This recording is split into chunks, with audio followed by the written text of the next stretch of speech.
Welcome back, fam, to the Threshold Agenda.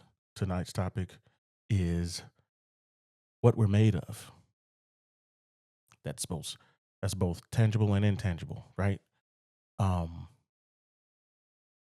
I look at the children today, and they really, I find it strange when people try to talk about, and I'm trying to find myself, and they don't know what they have, about them. They're trying to figure themselves out. I'm like, what do you mean? You've been here, especially if you're a teenager or you're a young adult, you've been here for 16, 17, 23 years. You should have been figured it out by now. What have you been doing this whole time? But for those who actually have thought about it and been trying to find out and figure out what it is, but you don't quite know what it is, well, maybe you need to look no further than your mother and your father. Well, your mom and your dad, whatever kind of concoction of the genes and whatever the result of them pairing up to become your parents, you are the result of that union, right? And the thing about it is, a lot of times we're not told about our past. Our mothers and our fathers sometimes don't want to divulge on the things that they had problems with or the things that they did. And, whenever you were conceived, that was a copy of your parents. And that's basically the flash, it's like a snapshot. And then you become a snapshot of that version of their DNA. Um, but I want to talk about something what most people don't know about the proclivities that you usually have that you get from your parents. And some are good, some are bad. So the difference is your character is what you do with those things. My mom told me a long time ago about my dad, right? And he's an artist. He writes music and he plays at least the keyboard that I know of. But when I was younger, my mom said my daddy sounded like Smokey Robinson. So when he said that, I'm like, wait, you talking about cruising Smokey Robinson? Oh yeah. I'm like, and I haven't, and now at this time I haven't met him yet. Yes, that is part of my story. I'll expand on it, expound on it, whichever one is right. I'll do that later. But right now, I'm gonna talk about. She said he sounded like Smokey Robinson, and she also said he can play just about any instrument you put in his hand. I haven't seen that part. I know he does. I know he does play the keyboard, the piano, but I haven't seen him play any other instrument. If he is, I haven't seen it. So me immediately, I'm like, wait a minute. If he can do that, then I wonder what I can do.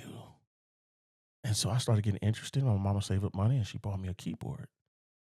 You know, and later on, I joined the choir just so I can kind of get used to singing, because for the longest, I never sang.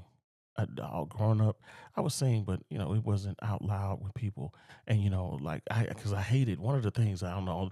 Tell me if you ever experienced this, right? One of the things that would happen is people, I'd be singing whatever Prince or something, when doves cry, trying to sing whatever. Michael Jackson didn't matter, and people are like, "Oh, I like that song. That's a nice. Who sang that song?"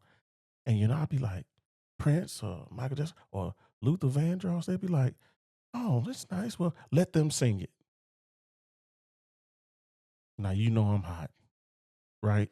So I basically would just shut up and go on somewhere because that to me that means that they didn't want to hear my voice and I wasn't sounding as good as I thought I was. So I would just kind of shut up. And when she said that, I'm like, wait a minute. Aren't I supposed to be able to sing? If my dad sing, Mama, do you sing? I don't think she really sang either. But my dad. So the thing is, I was like, well, which one did I get my abilities from? Can I sing? Can I play an instrument? So my mom saved up enough money, you know, got me a Casio keyboard. I still have that Casio keyboard to this day. Now she bought this thing when I was like 15. Mm, maybe a little bit earlier than that. I think around 15, 14. Um, and I tried to play it, blah, blah, blah. And I'm not going to tell you how far I am. Maybe that's another topic for later. But I will say that isn't it interesting how that was the only thing I thought of that he could pass down to me. You can also be passed down things, habits, those intangible things, ticks and attitudes and things like that. And a lot of people just don't know how to handle. If your parent didn't learn how to handle it and teach you how to handle it, you're gonna have a hard time trying to figure out who you are. So this is why we need that spiritual guidance from the Lord. We need the word of God, because it doesn't matter what kind of walk of life you is, it talks to everybody. And it teaches you about chasteness, it teaches you about temperance and all of these things, so we can work on ourselves before anybody else actually have to deal with it. But the biggest thing is, I think, um, once we learn, we pass that down. Now, the things, those intangibles, you have proclivities to lean on doing these things. And if you really think about it, we need to actually, uh, I'm a parent. I have a daughter, and I try to teach her everything that I know while I'm still here. You don't know when you're going to leave. You don't know when you're not going to be able to teach your children. So, whatever it is that you've learned, whether it's good or bad, I think one of the best things to do is tell them what you're made of. I believe, me truthfully, I believe that secrets is what kill us and make us worse. When you hold on to those secrets, yeah, I understand. You was wild. I understand you did things with too many people. I just put it like that. But that doesn't have anything to do with your child. Your child may have the proclivity to go out and start doing that stuff too. You might want to tell them what happened. Now, if you haven't been able to overcome that and you still kind of do it, maybe you need some help from another family member or counselor or something, pastor, somebody, whatever. But um, what we're made of is usually with the sum of our experiences and even our genetic makeup. And we need not to be afraid of it, but we need to actually hit it head on, especially at a young age. This is why it's good to teach a child the way they should go and then never part from them when they're young.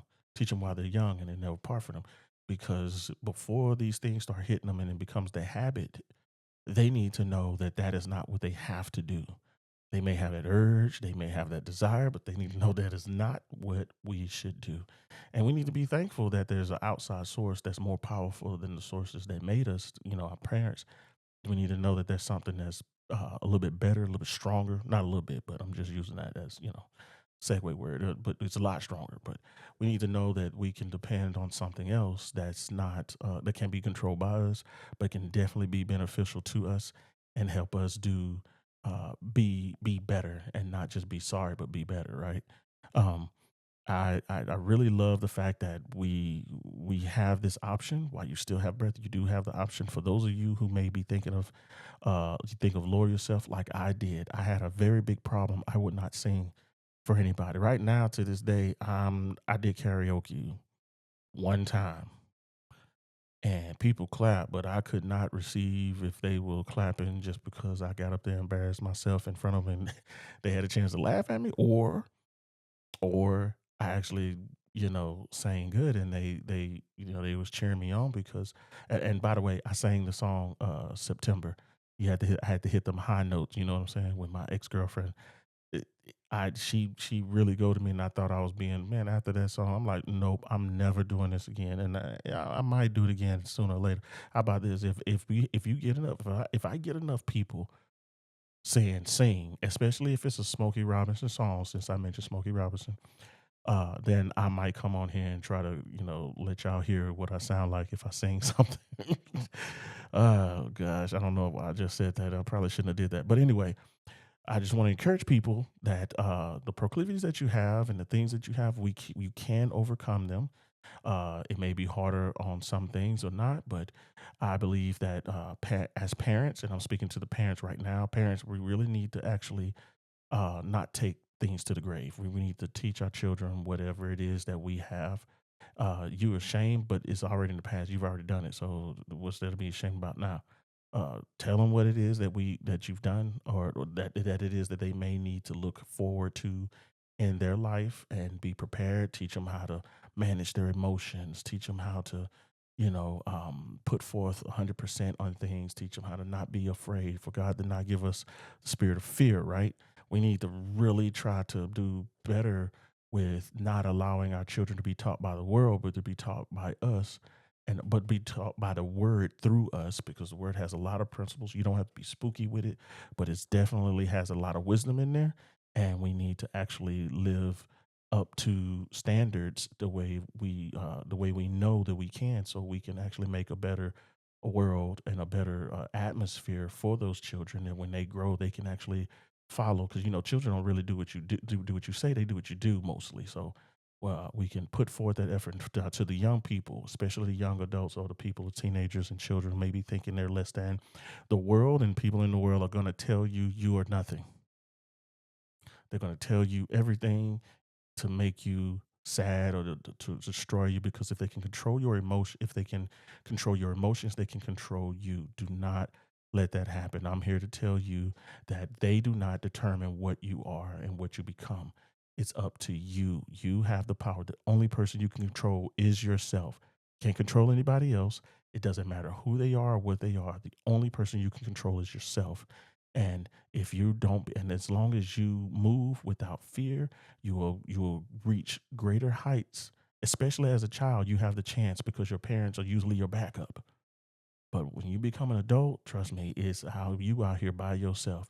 And the only one that's responsible for what you did is by yourself. So I encourage you to actually, I encourage you to think of yourself as higher than whatever it is. Don't move in hubris, think you're better than God himself, but you are not nothing, right? You're not less than the next human standing beside you or in front of you.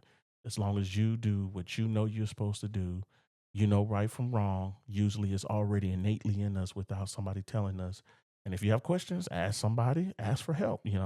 But we together actually become better people. And if we teach the children, and the children actually listen to parents who's actually have their best interest in mind, everybody moves in good faith, we can have a better life.